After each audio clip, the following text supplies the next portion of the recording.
নমস্কার বন্ধুরা, আমি রুম্পার হেসেলে তোমাদের সকলকে জানাই স্বাগত। আজকে আমি যে রেসিপিটা তোমাদের মধ্যে শেয়ার করব সেটা হচ্ছে ডিমের একটি রেসিপি, ডিমের কারি বা এগ কারি। তা এই এগ কারি বা ডিমের কারি আমরা সবাই করতে জানি, তবে আমি কিভাবে করি সেটাই তোমাদের মধ্যে শেয়ার করব। তা আমি আজকে ডিমের কারিটা কিন্তু অতিরিক্ত কিছু মশলা দিয়ে আমি করব না, একদম হালকা পাতলা আমি ডিমের কারিটা করব। দেখো তার জন্য আমি কি কি নিয়ে নিয়েছি। এখানে আছে টমেটো কুচি, এখানে আছে আলুকে আমি দু অর্ধেক করে আগে থেকে আমি সেদ্ধ করে নিয়েছি কিন্তু আলুগুলোকে। আর এটা হচ্ছে নতুন আলু দিয়ে আজকে আমি এগ কারিটা করব। আর এখানে দেখো 6টা ডিম আমি নিয়ে নিয়েছি, ডিমকে খোসা ছাড়িয়ে সিদ্ধ করে নিয়ে খোসা ছাড়িয়ে নিয়েছি। আর দেখো আমি একটা চাকুর সাহায্যে আমি কাট করে নিয়েছি এইভাবে। এখানে 6টা ডিম আছে। আর এখানে আছে মশলা বলতে এখানে আদা, পেঁয়াজ আর কাঁচা রসুন আর হচ্ছে কাঁচা পাকা যে লঙ্কাগুলো হয় সেটাই আমি পিষে নিয়েছি। এখানে আমি কোনো শুকনো লঙ্কা ইউজ করব না বা শুকনো লঙ্কার গুঁড়ো আমি ইউজ করছি না। আর এটা আমি মিক্সিতে পিষিনি, শিলপাটায় পিষে নিয়েছি। এখানে আছে লবণ, হলুদ, একটা তেজপাতা, ফোড়নের জন্য জিরে, আর এখানে আছে গোটা গরম মশলাকে আমি গুঁড়ো করে নিয়ে ঢেকে রেখেছি, নাহলে গন্ধটা চলে যাবে তাই। আর রান্নাটা আমি আজকে সরষের তেলে করব। আর বন্ধুরা, ভিডিওটি প্রথম থেকে শেষ পর্যন্ত দেখার অনুরোধ রইল। তাহলে চলো দেরি না করে রেসিপিটি শুরু করা যাক। চলে এলাম গ্যাসের কাছে। দেখো কড়াই বসিয়ে আমি গ্যাস ধরিয়ে কড়াই বসিয়ে এর মধ্যে সর্ষের তেল দিয়ে দিয়েছি। তেল গরমও হয়ে গেছে। সবার প্রথমে আমি দেখো ডিমের মধ্যে লবণ আর হলুদ দিয়ে দিয়েছি। এটাকে ভালো করে একটু লবণ আর হলুদটা মাখিয়ে নিয়ে আমি তেলের মধ্যে দিয়ে ডিমগুলোকে ভেজে তুলে নেব। তেল আমার গরম হয়ে গেছে। আমি এই ডিমগুলোকে এক এক করে তেলের মধ্যে দিয়ে দেব। সমস্ত ডিমগুলো, এখানে আমার বেশি ডিম নেই, 6টা ডিম আছে, একবারে 6টা ডিমকেই আমি ভেজে তুলে নিচ্ছি।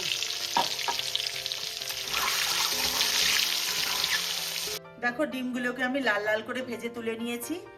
আর কড়াইতে ওই তেলের মধ্যেই আমি এখন দিয়ে দেব ফোড়নে আমি দিচ্ছি একটা তেজপাতাকে দু অর্ধেক করে নিলাম, তেজপাতাটা দিয়ে দিলাম। আর দিয়ে দিচ্ছি গোটা জিরে। আমি আজকে এই ডিমের কারিতে কিন্তু আমি কোনো জিরের গুঁড়ো বা ধনের গুঁড়ো আমি ইউজ করব না, শুধু পেঁয়াজ বাটা, আদা বাটা, রসুন বাটা আর হচ্ছে কাঁচা পাকা যে লঙ্কাগুলো হয় সেই কাঁচা পাকা লঙ্কা বাটা দিয়ে আজকে আমি রেসিপিটা করব। দেখো এবার আমি দিয়ে দিচ্ছি বেটে রাখা মশলা। দেবো হলুদ গুঁড়ো,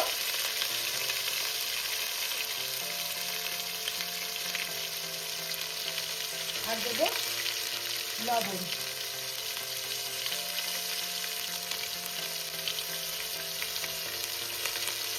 এবার আমি ভালো করে মশলাটাকে কষিয়ে নেবো। আর এর মধ্যে আমি এবার দিয়ে দেবো একটু কেটে রাখা টমেটো কুচি।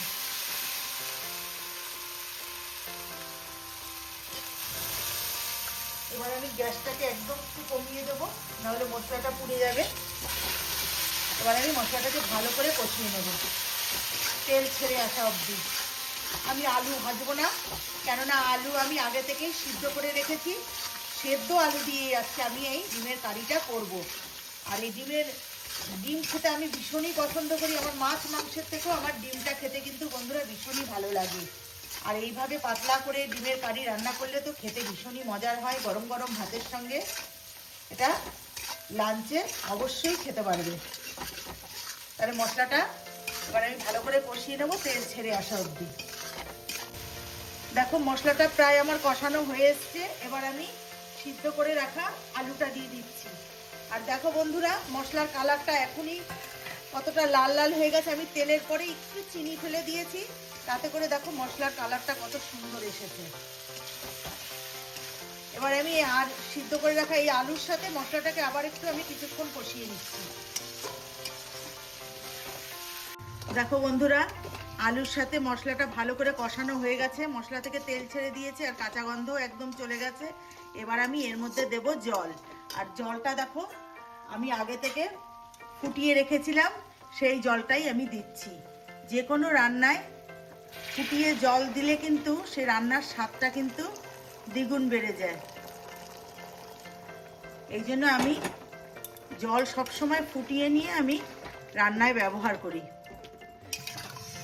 দেখো আরেকটু আমি জল দেব, যেহেতু আমি পাতলা ঝোল করব এই জন্য আমি জল আরেকটু দেব। তোমরা চাইলে তোমাদের পছন্দ মতো জলটা দিও। তোমরা যদি মনে করো একটু ঘন খাবে তাহলে জলটা একটু কম দেবে। আর এই ডিমের কারিটা খেতে কিন্তু ভীষণই ভালো লাগে, আর এই ডিম খেতে কিন্তু সবাই পছন্দ করে, আর আমারও ভীষণই ভালো লাগে ডিম। মাছ মাংসের থেকেও ভালো লাগে ডিমটা।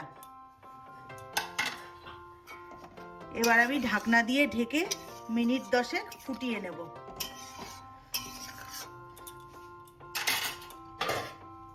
ঢাকনা দিয়ে ঢেকে দিলাম, মিনিট 10 পরে ফিরে আসছি।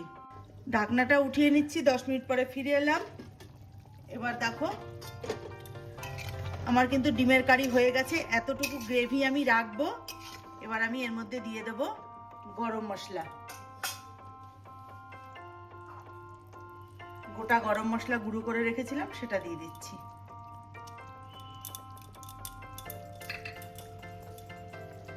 দেখো আমার হয়ে গেছে, কালারটা দেখো বন্ধুরা কত সুন্দর হয়েছে। শুকনো লঙ্কার গুঁড়ো বা শুকনো লঙ্কা বাটা ছাড়াই দেখো কালারটা কত সুন্দর হয়েছে।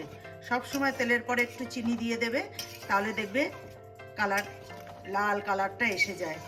আর এই মানে শুকনো লঙ্কার গুঁড়ো যতটা অ্যাভয়েড করা যায় বা শুকনো লঙ্কা বাটা ততটাই আমাদের শরীর স্বাস্থ্যের পক্ষে ভালো।